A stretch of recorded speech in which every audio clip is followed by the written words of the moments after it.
سیدنا فاروق اعظم رضی اللہ تعالیٰ عنہ نے فرمایا، دعا زمین و آسمان کے درمیان روک دی جاتی ہے جب تک تو حبیب خدا صلی اللہ علیہ وآلہ وسلم پر درود پاک نہ پڑھے اوپر نہیں جا سکتی۔ حضور نبی اکرم شفیع معظم صلی اللہ علیہ وآلہ وسلم نے فرمایا، جو شخص کسی پریشانی میں مبتلا ہو وہ مجھ پر درود پاک کی کثرت کرے، کیونکہ درود پاک پریشانیوں، دکھوں اور مصیبتوں کو لے جاتا ہے،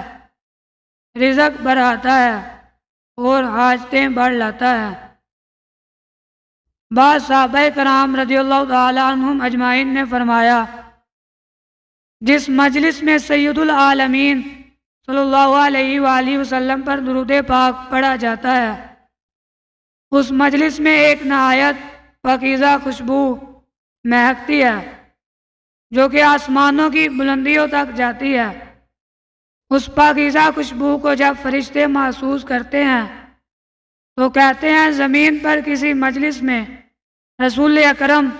صلی اللہ علیہ وآلہ وسلم پر درود پاک پڑھا جا رہا ہے۔